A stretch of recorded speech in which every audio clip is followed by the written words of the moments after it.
کیا کبھی کسی شاعر نے آپ کے دل کے زخموں کو الفاظ دیے؟ اگر ہاں تو وہ الفاظ اکثر میر تقی میر کے ہوتے ہیں۔ وہ شاعر جس نے محبت کو صرف محسوس نہیں کیا بلکہ جیا اور پھر اسے لفظوں میں دفن کر دیا۔ میر تقی میر اردو شاعری کا وہ ستون جسے خدائے سخن کہا جاتا ہے۔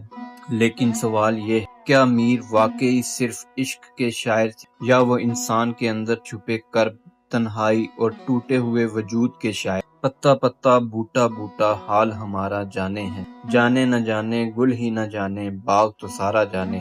یہ صرف ایک عاشق کی فریاد نہیں، یہ ایک ایسے انسان کی چیخ ہے جسے دنیا سمجھنے سے انکاری۔ میر کی شاعری میں درد صرف ذاتی نہیں بلکہ ایک ٹوٹتی ہوئی تہذیب، بکھرتے ہوئے شہر دہلی اور زوال پذیر معاشرے کی جھلک ہے۔ ان کے اشعار میں محبت بھی ہے مگر وہ محبت بھی شکست خوردہ ہے۔ میر کیا سادہ ہیں، بیمار ہوئے جس کے سبب اسی عطار کے لونڈے سے دوا لیتے ہیں۔